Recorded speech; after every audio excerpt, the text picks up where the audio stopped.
Good afternoon and welcome to another satellite seminar from the Institute of Health Studies, being broadcast from the University of Plymouth TV studios here on the Hoe. This seminar has the broad heading Communication in Health, which is one of the research themes of the Institute of Health Studies, and it's an area in which there is considerable scope for collaborative multidisciplinary research. In the studio we have two academics and very active researchers from the Department of Psychology at Plymouth who are going to describe some of the work they're doing.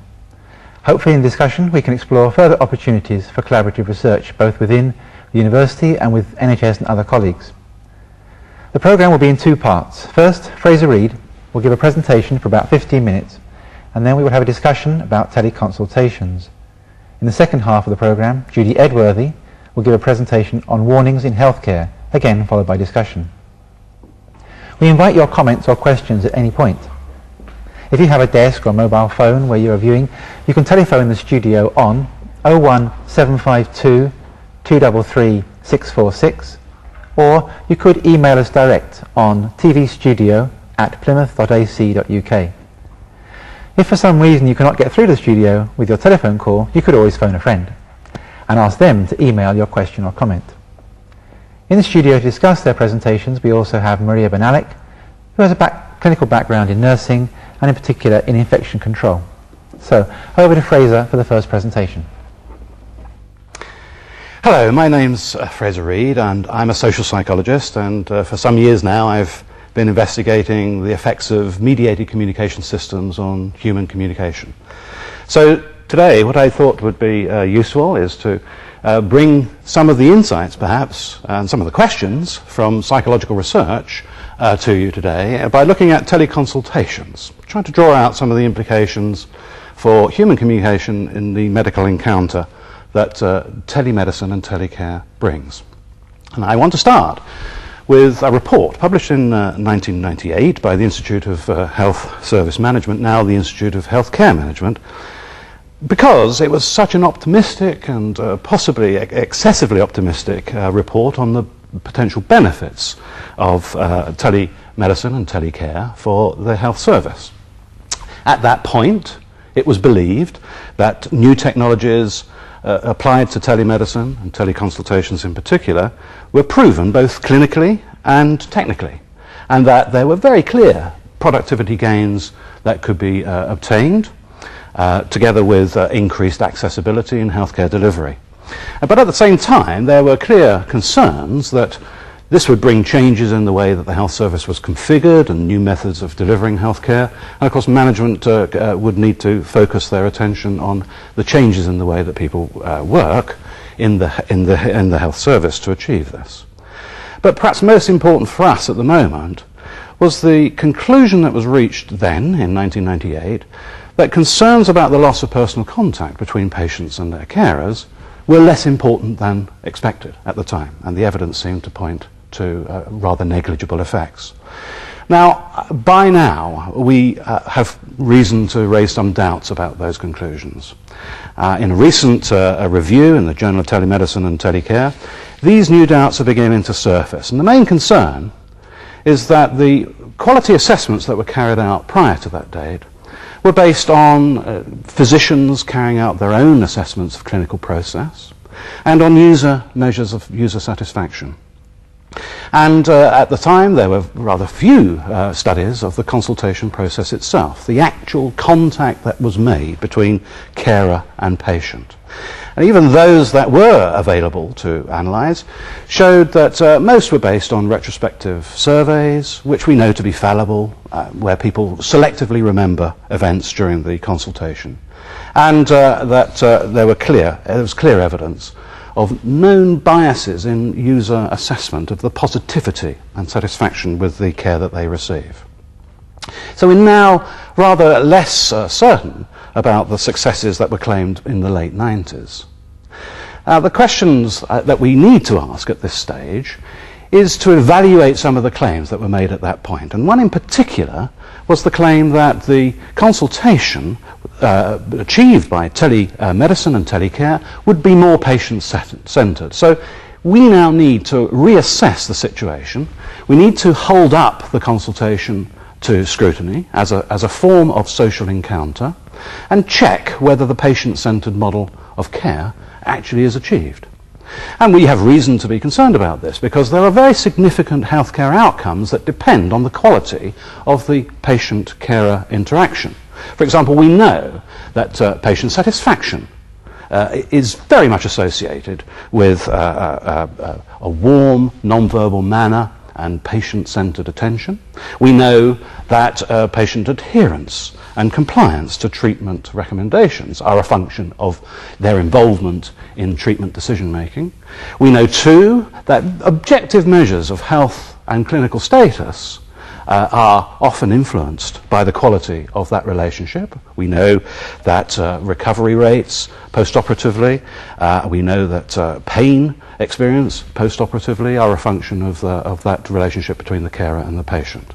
We know too that the ability of patients to remember and understand medical advice is a function of the quality of that relationship, and perhaps overall we now know that psychological well-being, levels of anxiety, uncertainty about treatment, coping behaviours are all a function of the degree to which patient care is centred around the concerns of the individual patient. So the question we now need to reassess is whether the medium matters.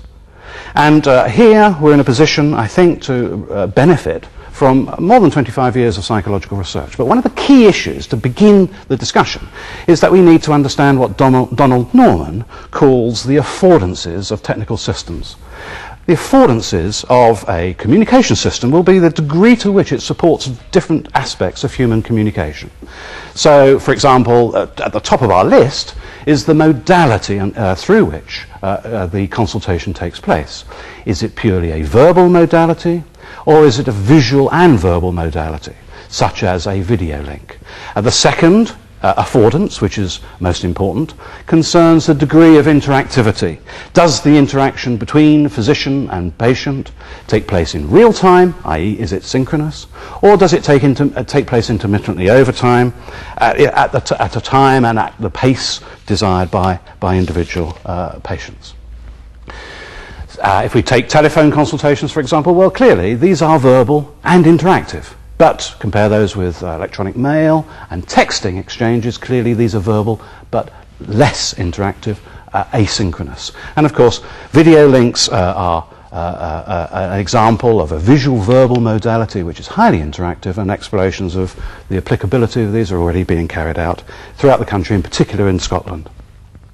So with these affordances in mind, psychologists generated a series of hypotheses which they then put to experimental tests. And the first and most obvious hypothesis they called the bandwidth hypothesis. Essentially the idea is that the more information a communication medium can convey, the closer it gets to being like actually being present with another person, then the more likely communication will be effective and efficient. So amongst the different affordances of communication media, interactive visual verbal media should be best overall.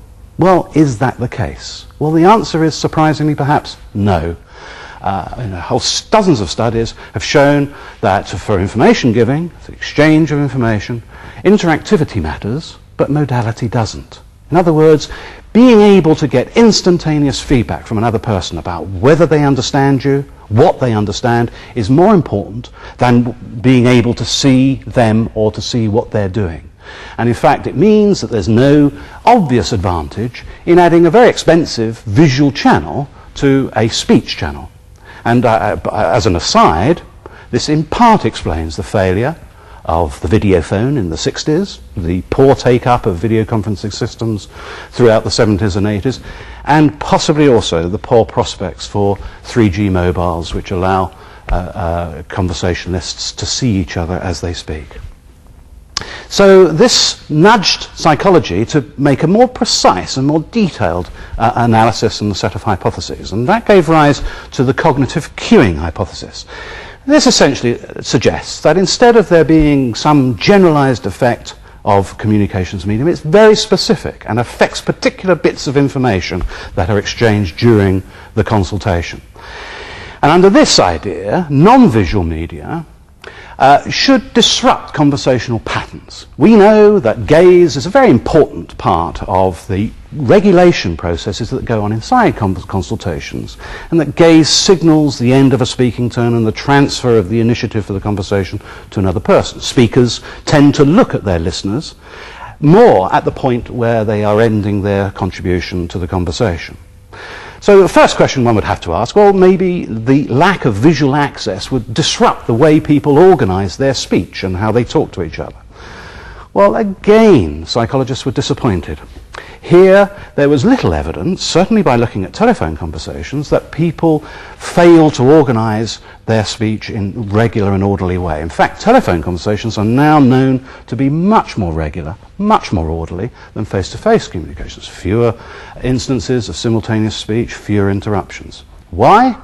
Because people who use the telephone get used to compensating for what they can't do by looking at the other person. They regulate the way they take turns to speak, they ask more direct questions and much more formal methods for controlling the exchange of speaking turns.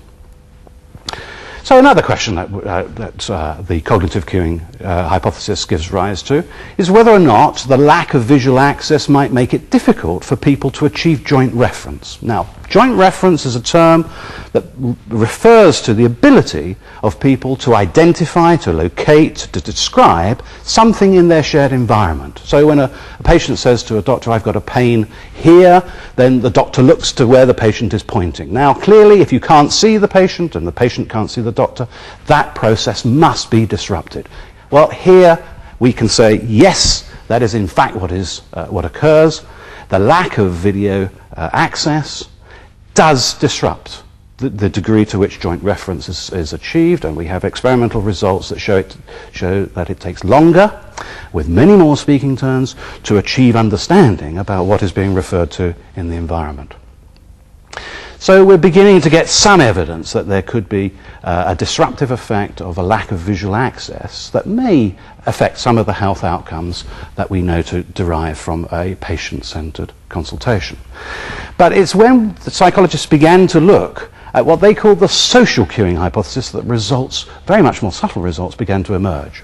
The social cueing hypothesis basically argues that the lack of social and personal feedback from another person as you speak to them must disrupt the degree to which you understand them, the degree to which you can be persuaded by them, the degree to which you can reach agreement with them, and the processes of compromise and consensus. And the first hypothesis was that non-visual media will therefore be less expressive. You can't see the other person, you cannot gauge their conviction if you cannot see the attitudes and emotions that they're expressing. Here, there is very clear evidence that a lack of visual access, for example in telephone conversations, does affect the extent to which people express their real emotions. Phone calls are typically more task-focused and more impersonal, less revealing of people's true feelings than are face-to-face conversations, and interestingly, even than text exchanges by electronic mail or online discussions. Here, people seem to be more disinhibited, more ready to be candid and open about their feelings than a telephone conversation with a colleague. Finally, we would expect, therefore, that a lack of social feedback would disrupt important processes such as the ability to reach a decision. Well, yes, it is true. We have evidence from our own laboratories that online conversations and telephone conversations make it more difficult for participants to reach mutual agreement, to gauge the strength of convictions of their colleagues, and to achieve compromise over these media. So let's draw this together. Okay, I put before you some conclusions that look as if they should apply to the consequences for teleconsultations, some implications that we can draw out. Well, the first is that, yes, the medium does matter.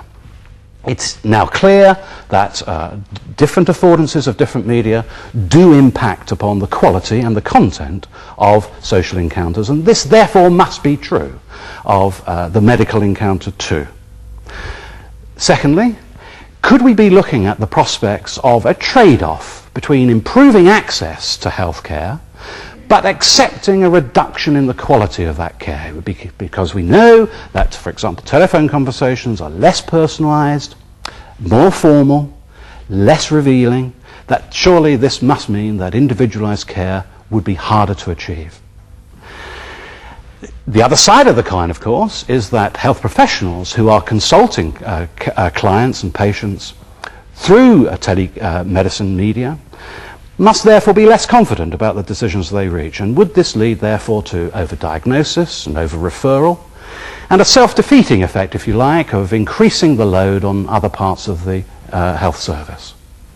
And finally, I suggest to you that the prospects for patient-centred care through telemedia are probably less likely with the evidence that we've got before us.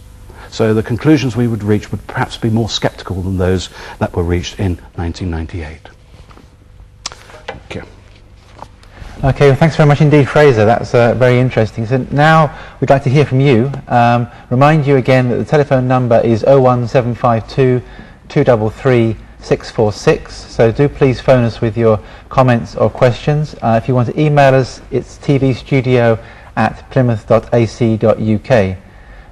And in the meantime, we've got 15 minutes now, or just under 15 minutes before Judy Edworthy goes on to the second part of the programme. So do come in with your comments and questions now on this part of the programme. And Fraser, can I kick off? I mean, this whole issue about the trade-off between the access and sort of the quality of care is important, I think, and interesting, because I mean, if clearly, I think the telephone consultation with NHS Direct is improving access. I mean, it's whatever it is, 18 million telephone calls or whatever a year. Yes. So in that sense, it's improving the quality of access, and quality of access obviously is part of the quality of care. But will there be some people, do you think, who will now become disadvantaged as a result? Yes. I mean, I was interested with the telephone, your comments about the telephone, because in my sort of lay observations of people, of course, yes. We all have those. Yes. Women are much better at multitasking than men are, right, in conversations. I mean, probably true. I mean, my mother-in-law and her sister can both talk exactly all at the same time, completely. Yes. Have one conversation where they're both talking. Yes. And I just can't do it.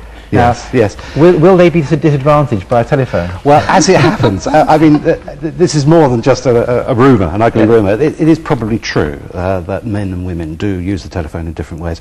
There is some evidence coming out from a study on the use of telephone consultations to follow up in asthma care, long-term chronic conditions. And the evidence, as yet unpublished, shows that men are far more formal in the way that they speak to the nurse who is caring for them at the other end of the telephone, and they don't reveal as much information about their current condition as women do. So I think there are clear differences in the way that people become accustomed to using the phone, and the general conclusions that are reached clearly do differentiate between different users. But presumably, though, I mean, men are also perhaps less revealing in a face-to-face consultation. They may well be as well. They may well be. You need to know whether it actually improves it. I mean, that work has yet to be done. Yes. But I mean, in general terms, the question of access is an interesting one. I mean, accessibility of healthcare probably means to most people that they could have a conversation like the one they have with their GP at any time of the day, virtually from any location. In fact, the evidence that I put before you suggests that if the call centre approach, really, or the objective of telephone call centres is to triage and refer emergency cases for treatment if that's the need, or refer to GPs and other departments, then that's fine, and telephone conversations are perfectly adequate for that. But if patients expect a more individualised form of care, if they want the person they're speaking to understand that they feel ill and want them to draw out more about their concerns, then the telephone consultations will not do that, and there may be unwanted side effects where expectations are unfulfilled. Now we have Dr. Man Chung, who I believe you will Fraser will well know, yes. Colleague from Department of Psychology. So, Man, do you want to put your question, please? Yeah. Hi, Fraser. Hello, Man. Well, thanks for the talk, which is very stimulating indeed. Yeah, thank you. The real question here is about whether or not patients can actually improve their psychological or general well-being by engaging in this sort of teleconsultation. Yes. Do you know of any studies which might have addressed this question, or? Well, there are a few, not sufficient to draw the conclusions that are driving the provision of the service, I would say. They generally do show that patient expectations are not readily fulfilled through telephone consultations. Objective health outcomes remain to be measured, and I think we need long-term studies. I mean, there are, obviously the NHS Direct service is being investigated as we speak, but there are other forms of teleconsultation that are being launched in the United Kingdom. One study in particular is actually a video link set up in northeast Scotland, where a nurse attends a patient's home and mediates a consultation over a video link with a physician many miles away. And there are very clear instances of improved health outcomes from that particular project. But I have to say, it doesn't achieve the objectives that are held out for NHS Direct, because it is resource intensive to the nth degree. It's very expensive to set up and to administer. And it may be more expensive in the long run than getting a taxi to take the patient to the nearest GP surgery. So there is some evidence coming in of clear health outcomes, objective health outcomes being achieved by teleconsultation, but we're not sure yet whether those are resource efficient in a sense or cost effective. That remains to be seen. Yeah. And I suppose another question, which is Sure. related to the evaluation of NHS Direct, for example. Sure. Obviously, the patients who use NHS Direct tend to suffer from, I don't know, some kind of physical health problems Sure. or whatnot. But we know that some places now, or some researchers now, are beginning to do research on the effectiveness of using writing therapy via emails for people who suffer from some kind of more sort of psychological problems. So I'm talking about sort of email counseling and that sort of stuff now.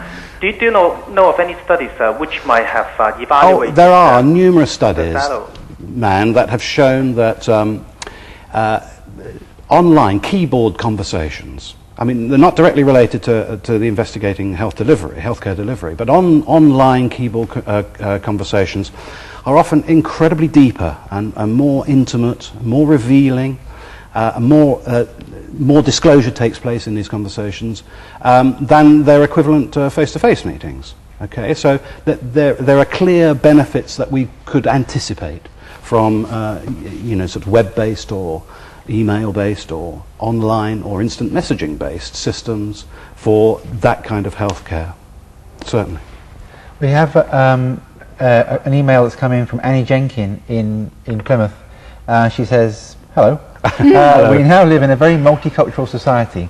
Is there work to suggest that teleconsultations inhibit people where English is not their first language? I don't know of any studies so far that could answer that question, and it would be difficult to speculate around this until we were able to see what provision for multi-language speakers is available for healthcare delivery. And we've got an email in from Bodmin, which says, clearly there's a lot of work going on in teleconsultation and research in this area. Yes. But given that NHS Direct is already up and running, and they're also just about to implement an email clinical inquiry service, yes. Is it actually too late? I mean, it's a bit like doing research on whether or not we should have mobile phones. Yes, what should they're we be already doing? here. Well, I think my answer to that would be yes, except NHS Direct is up and running. But let's change the expectations about what it might deliver. I think that if patients come to it expecting more than it can deliver, there will be more disappointment and, than is necessary. From the research that we have to hand at the moment, it looks pretty clear that advice giving, possibly general advice, and referral management is probably best dealt with on the telephone, or most effectively dealt with through telephone call centres. But as I said earlier, the danger is that patients come forward with expectations that they get the same level of individualised attention and care that they can get with their GP, and that is unlikely to happen. Maria, you want to? Well, I was very interested in the difference between the telephone and the email. Yes. I thought that was very interesting. Yes. And I wasn't aware that there were plans to develop this email consultation with NHS Direct, but it seems to me a very logical progression. Yes. If the expectations aren't being met by the telephone consultation, that little bit more may be available through email. Yes. I think that's a very positive move. I'm not very familiar with the developments that Mann was referring to, but clearly they do open up an alternative channel which produces quite different outcomes, different affordances, and I remember many years ago when the Mighty Micro was new on the scene. Almost overnight it was discovered that patients would be much more open and reveal more about their own personal concerns to a computer than they would to a real person. Now, that little perhaps has changed since those days, and I think we need to learn from that lesson. In alcohol, isn't there? I mean, alcohol, the cage questionnaires on keyboard, people regularly admitted to drinking more alcohol than they did face to face. Right, right. But it'd be interesting to know whether that will continue, though, because I mean, I think, you know, if you go back to the 70s, 80s, people tended to think they were talking to some sort of great god in the sky. Yes. Whereas now, I think people are getting a lot more clued up about it, and it may be that the actual difference may... Well, that may be true, but the advantage of sort of keyboard communication is that you don't have the immediate presence of another person who, for all their benefits, may well be a distraction as well as a positive advantage to have somebody sitting opposite you. Okay. So yes, tap, with all that information pouring in to you, it can drive you away from your concerns. Whereas if you can sit down in the cold light of of early morning and tap away on the keyboard, then perhaps more can be revealed through that means. We've just got one more email which we can take here from Plymouth, Miriam McMullen. She says, you mentioned possible gender differences in the use of telemedicine. How about age differences? Well, I think the same study that I was referring to regarding asthma care also was picking up differences in the readiness with which different age groups take to new technologies and new communication technologies in particular. I'm not able to give specific information about the results. As I say, they're not yet published, but I think age differences are yet another factor which will come out in these studies, certainly. Okay, well, thanks very much indeed, Fraser, and thank you for the questions and comments on that part of the seminar. We're now going to move on to the second part of our seminar, which is Judy Edworthy talking about warnings in health. So, Judy. Yes, hello. Well, I've been working in the area of warnings in various applications for a number of years, and a lot of what we've done is relevant to healthcare. And what I'm going to do today is not so much talk about the theory, but just to give you some idea of the kinds of work that we've done and how it could be applied. Fraser was talking about the medium through which you present information earlier. Well, we've been concerned with the differences between visual and auditory warnings. And there are some occasions where a visual warning will work better than an auditory, but mostly auditory warnings that you hear, will work better. So what I'm going to do is talk a bit about auditory warnings first, and then talk about visual warnings afterwards. I have some auditory and visual aids, which I have on the desk over there, which we can play later, and I also have a cigarette packet here that I want to refer to. Alarms in healthcare are they're an enormous problem actually. In the intensive care ward, operating theatre, they can be very distracting, they can be non-informative, they have all sorts of bad features. And the consequence of this is that people turn them off. Okay, I've read studies where, for example, in an intensive care ward and the recovery room, there are something like 50 warnings in total. That means that there are too many. No person can be expected to remember that number and to deal with them when they're heard. You can't tell them apart, mostly because they're badly designed. They all sound very similar. They're badly designed acoustically. That means that it's hard to actually tell where they're coming from, what you should do when you hear them, or indeed whether you can hear them, or they could equally be too loud. Another problem is that they're not matched to the situations that they're signalling. For example, sometimes infusion pump alarms are very shrill and loud, even though you don't really need to do something immediately. On the other hand, a ventilator alarm can be much less acoustically urgent. Now, if you know what those alarms mean, that's fine. If you don't, then there is nothing in the warning that will help you to work out which problem you should attend to first. So there are a number of problems, and as far as I can tell, there haven't been huge numbers of steps to actually correct this problem. You get the odd new set of alarms that have been designed for, say, anaesthesia, which are an improvement on the old ones, but they're generally still not very good, and the whole set of warnings tends not to work very well because they're designed bit by bit. A new piece of equipment will come in with a different alarm on it, or the same alarm. Even more worryingly, you can have people who make medical equipment and they use their in-house alarm, so you can have a ventilator and some other piece of equipment made by the same manufacturer with the same alarm sound on. Now, what you really need to be able to do is to identify the problem, not who made the equipment. So there are all sorts of psychological and conceptual questions about how alarms are designed that need looking at. In terms of the design, I mean, the continuous tone, the heartbeat, the flatline sound, which I've got and I can demonstrate, is the worst sound ever. If I had to give a talk on how not to design an alarm sound, that would be the one that I would pick to talk about, because it has everything bad about it. You can't tell them apart, you can't localize them, they're acoustically poor, so other sounds can mask them and so on. All these problems are actually solvable. And to a great extent, psychology and psychoacoustics and engineering has solved these problems. They have yet to be implemented. Now, some of the research in the area has already shows us how we can make a number of improvements. We can make them better acoustically. This is not really a psychological problem. We can design warnings in such a way that they will be easy to localize. You will hear them.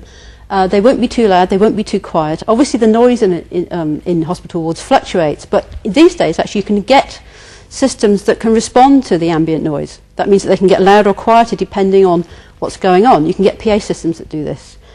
So you can make them better acoustically without too much difficulty. And it's not expensive, despite what... If you can buy a birthday card that plays Happy Birthday for £2.50, you can put a new alarm on a piece of expensive medical equipment. Now, the area that I've worked in particularly is that you can produce appropriate urgency with alarms. That means that you can have urgent alarms signalling urgent situations, and you can have non-urgent alarms signalling non-urgent situations.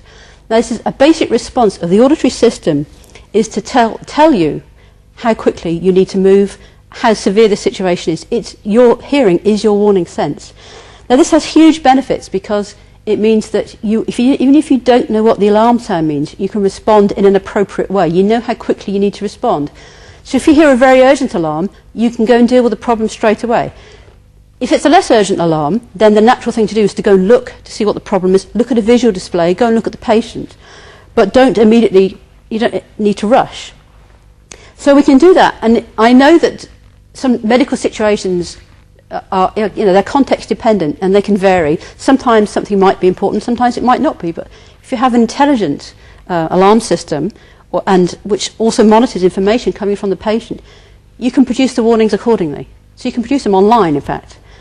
Now, there isn't any. I don't think there's any piece of apparatus or piece of equipment that can actually do this. It could be done. So we can produce urgency. We know exactly how to do that. We've done lots and lots of work on this.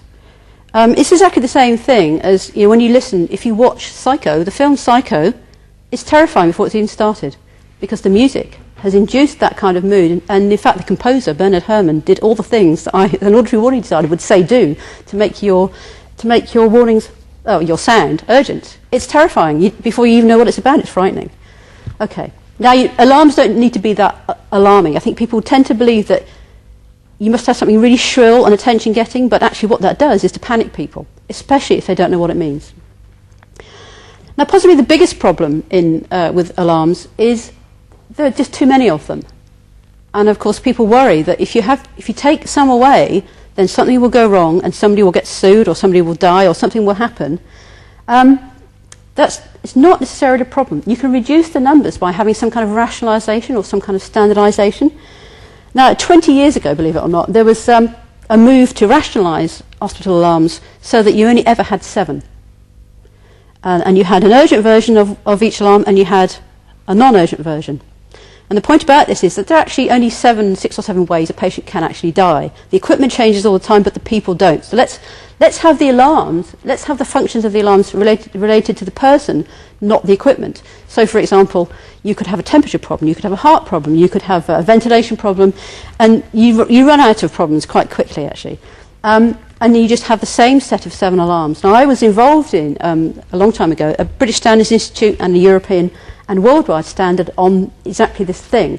But there was such resistance by the manufacturers who wanted to use their own alarms that it never actually took off. And I believe now the standard is very much, well, you've got to have an alarm on it and it can be urgent or non-urgent, but we're not going to tell you exactly what the alarm should be. Now, the point is, if you standardised, then if you moved job from one hospital to another, you would know what the problem was when you heard it. So there are ways around the number problem. You don't have to have different alarms for each situation. What you can do is have general alerting sounds. And then when you don't need to respond immediately, you can go and look and see what the problem is. Because hearing is about responding immediately, not about... in many cases, you can go and look afterwards. So our work has been particularly on perceived urgency in auditory warnings, and we have a lot of work done in that area. We're still looking at people's behavioural response to urgency and all sorts of other things related to that, and many more theoretical ideas related to auditory perception in this area. But what I want to do now is to turn to visual warnings. I hadn't realised, hopefully we can see this. It's a cigarette packet, believe it or not. And it's got a warning on it. It's got a huge warning on it. I love it. I just wish that they'd paid me loads of money to design this myself. It says, it's much bigger than the old warning. It says, smoking seriously harms you and others around you. It's in big black writing, has a big black box around it. On the side, it tells you exactly what's in it, how much tar's in it, and carbon monoxide. On the back, in bad English, it says, in same big black writing, smoking may reduce the blood flow and causes impotence. Now, we know that when these warnings were introduced, the number of people phoning the helplines to try and give up smoking increased enormously. And that made me feel quite good, because this is an area I work in. It's nice to feel that what you do is actually useful. I didn't have play any part in this, but there are all sorts of questions you can ask about this. What is it specifically about this warning that's changed people's behaviour? Why has it suddenly made them more keen to give up smoking? Well, it could be any number of things, and I've listed some of them here. And these would make nice research projects. For example, it could be something as simple as the design features. It could be that it's in a much bigger font now. There is work on that. It could be because it's in black. Black is the colour of death. It could be even the border, those kinds of things. It could be something just to do with the way the thing has been designed. Okay, so that's one. That's one possible explanation for the effect. A second one could be what we call habituation in psychology. This is a huge area where basically people keep being shown or heard, or they hear the same signal, and then it changes. So what people do with warnings is that they see the same one day after day. They think, oh, it's the same, same old warning, nothing's happening. And then they buy a packet of cigarettes, and this huge warning on it, and it gets their attention. And they change their behaviour as a consequence. They could also think, oh my God, it's much bigger now, so it must be more serious. People really do think things like that.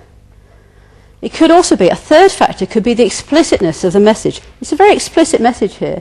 The one on the back, smoking may reduce blood flow and cause impotence. It's telling you two things that will happen to you if you smoke. It's not just saying it's bad for your health. It's saying precisely how it can be bad for your health. So explicitness is another factor, and that's another area that that has been looked at, not by me, but people have done work on explicitness.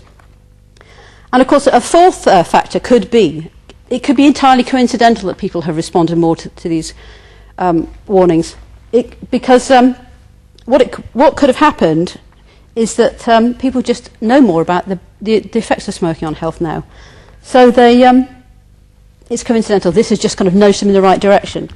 There's another thing, actually, that I hadn't noticed, because I don't smoke myself, and I hadn't actually seen one of these packets, that I got one of somebody yesterday.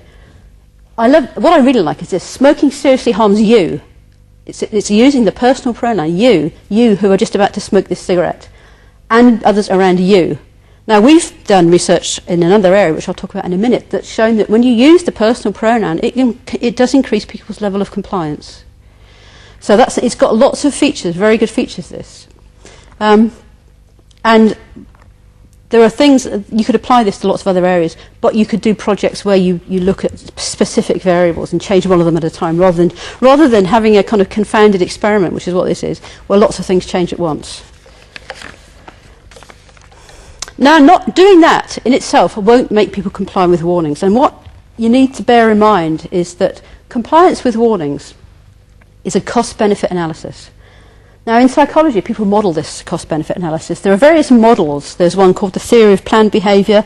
There's one called the subjective expected utility model. These are all models through which you can model people's behaviour in social contexts and other contexts. And they take account of the costs of complying. Of course, everybody wants to give up smoking, but the cost is too high, i.e. they're addicted and it's just too much of a struggle, or something like that. If you want people to comply with warnings, you have to consider, not only you can tell them what the benefits are, but there are costs. So, for example, if you have to comply with a warning to wash your hands, for example, it takes time and effort. And if you tell people to wear protective equipment, they have to buy it. These things cost money. And sometimes there are adverse effects. If it's nicotine withdrawal, it's obviously an adverse effect. And there are social effects too. People smoke for reasons other than, to look stylish. If they don't smoke, they might be laughed at or something by their friends, especially young people. But there are other things, like if you have to wear really stupid equipment, people won't want to do it. You have to make it so that they will want to comply. Actually, these social effects are very large. I just wanted finally to talk about some results of a project that we did, Liz Hellier and I, my research colleague, on pesticide labelling. This was funded by the DTI and the Health and Safety Executive. And we looked at different ways of labelling pesticides, and we looked at amateurs and professionals. And this is an area, again, that hasn't really been looked at, the different way that professional people who have to do things, and their job depends on them doing it right, and amateurs who just would use pesticides, for example, in their leisure time. What we found was that when you use the personal pronoun, when you say to people, if you don't wear protective clothing, it will harm you, or something like that, it does increase the amount of compliance you get out of them. Now, for whatever psychological reasons, so that's another matter. Also, we found, and other people have found this, is where you put the instructions matters too. So, if you put the safety instructions in the safety part of the pesticide, people tend not to look at it. But if you put it actually in the instructions for use, people will comply with it more. Right, so, in the directions for use, you also have the safety instructions, rather than having them in a separate section. We found that too, and we also found that there are quite big differences between amateurs and professionals, which we as psychologists can model theoretically and kind of in other ways. But the point is, practically it matters, and we found that professionals comply more. Also, they'll do things like they will look at additional leaflets, all these other things, but amateurs basically are fumbling in the dark a lot of the time. They won't do what is asked of them. They don't behave in a kind of organised way when they deal with these products. So I think I need to just finish by saying there's lots and lots of research on warnings, and a lot of it is relevant in healthcare, from very simple things like signs telling you to do something, up to complex intelligent alarm systems. So, okay, thanks very much, Judy. Well, while Judy comes back here to join us, just remind you that now is your chance to phone in on 01752 233 646, or email the studio on tvstudio@plymouth.ac.uk. Clearly, what you've been doing today, Judy, is very, very relevant. There's all this stuff in the newspapers today about the sexual health problems, in Plymouth and around the country as a whole, and trying to get the proper warnings embedded within health promotion is really important, and infection control. Maria. Absolutely. The thing that jumped out and hit me, Judy, listening to you, was this concept of habituation. Mm-hmm. And what we try to do in infection control is get people to comply to very, very basic procedures. Basically, hand washing is what we're talking about. And we've tried poster campaigns, and we've tried this, that, and the other. And people very, very quickly, they have very little impact very, very quickly. Very interested in that aspect of your work. And it's interesting because although there's lots of psychological research on habituation to visual stimuli and auditory stimuli, there's very little actually on habituation to warnings. Now, we did one study where we just basically showed people the same warning and measured physiological response, and then replaced it with a new warning and found that the various measures increased. But we still haven't done stuff looking at actually how it affects behaviour. There's plenty of scope for work. Yeah. It's clearly a very important issue, and we know things like, if you present it if you change it on a regular basis, people will habituate to the rate at which you make the change as well. So you've got to keep surprising them.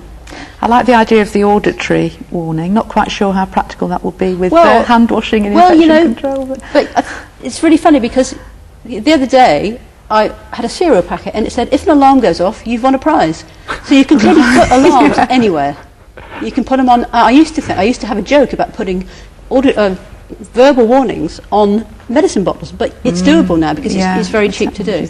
It could really a question of a few pence to do this, and that will have an immediate impact. It'll only work once, but it will have an immediate impact, and we know that people comply more to auditory warnings than to visual warnings. And I used to think it was my joke, but it's not a joke anymore. You can do this now. So there's plenty of scope. It sounds bizarre, but actually you could do it. Absolutely. When you think of the cost of healthcare acquired infections running about £1 billion a year to the health service and 5,000 deaths a year, anything is really worth looking at, isn't it?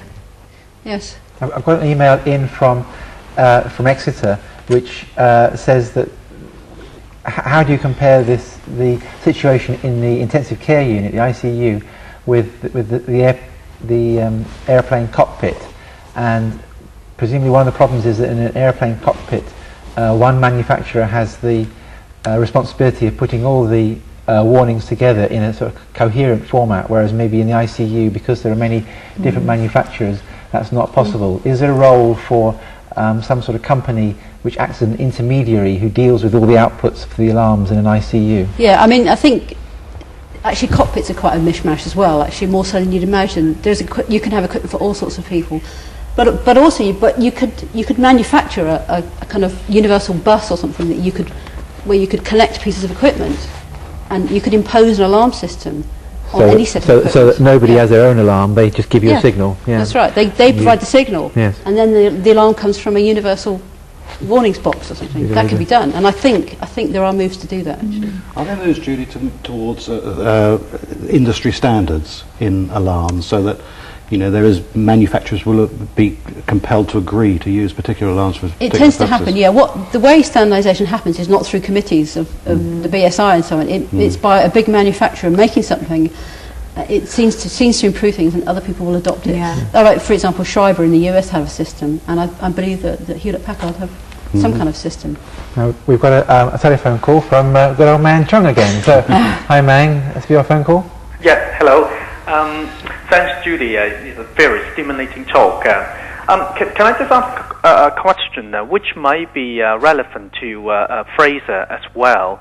Do you know of any studies which look at the relationship between using warning signs and the changes of consultancy behavior?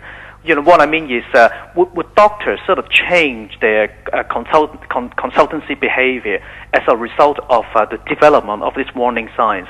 Like, would they use these warning signs more and present these warning signs to the patients more, or even would they sort of change the way in which they organize their GP practices by using these warning signs, like, they might put more leaflets or warning signs leaflets in the surgeries and so on? Do you know of any studies like that, or? No, I don't actually. I didn't. No, I can't think of anything that is directly relevant to that man, but it clearly is an issue that GP practices must deal with on a daily basis, because my recollection of the GP surgery is that it's plastered with signs. Not necessarily all warning ones, but the informational signs and advisory signs, information on places and locations and times and so on. So a surgery seems like an ideal place outside of ICU to investigate the use of visual and auditory information. There has been some research on looking at clutter, visual clutter with warnings, and they find that, of course, the more you have, the less likely people are to comply with anything. There's certainly, work being done, isn't there, on the smoking prevention, and that if that's given by the GP and the GP hands the leaflet over to the patient, that's been shown to be more effective than if the patient's just picked the leaflet up on the wall. There has been that sort of work. I know, man. Yeah, I've got another email just come in. So two questions from Miriam McMullen in Plymouth. Concerning the cigarette package design, if people smoke less due to this design, who pays for it? I imagine it's not the cigarette company. Sorry, I don't. It's if people smoke less due to this design, who pays for it? I imagine it's not the cigarette company. I suppose what Miriam's getting at is the sort of relationship, in a way, between regulation, who making the cigarette companies put warnings on, and whether they determine it, because the cigarette companies themselves presumably wouldn't be doing research into how best to warn people not to smoke. Well, no, and also when they do publish research, then the people don't believe it. You know, like the recent research that was done that said that passive smoking wasn't bad for you. Yes. The second question was about the pesticides. Do you know the reason why amateurs behave differently to professionals when using pesticides? So say a bit more about that. Well, the problem with this particular area is there's not a great deal of theory that you can actually use to inform it. There are things that we do know things about the differences between novices and experts. But what we've tried to do is to we look at people's behaviour in terms of whether it's what we call skill-based or knowledge-based or rule-based. And what we find, and these are different levels of people do. When you operate at a skill-based level, it's basically automatic behaviour. When you operate at a rule-based level of behaviour, you can follow rules that say if this, then that. And you operate in a knowledge-based way only when you can't do any of those things. You have to call in your own knowledge. Now, at every level, the professional has more of those things. They know more. They have more skills.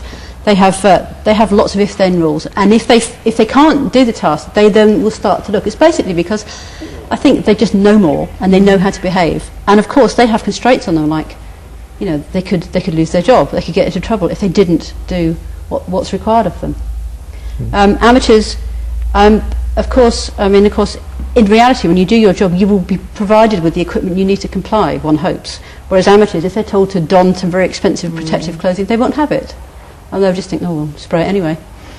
And they will be there are no less consequences. familiar. Yes, they will be less familiar with the consequences of not complying to instructions, whereas professionals will know what will happen. Now, I know, Judy, you've got some sounds here. Let's hear these sounds. Well, I was going to play my flatline sound, which is the worst warning ever. I mean, I know that it has a meaning because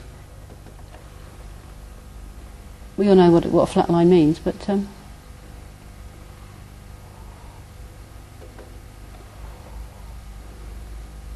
It's a silent one today, is it? That's a very, very bad warning.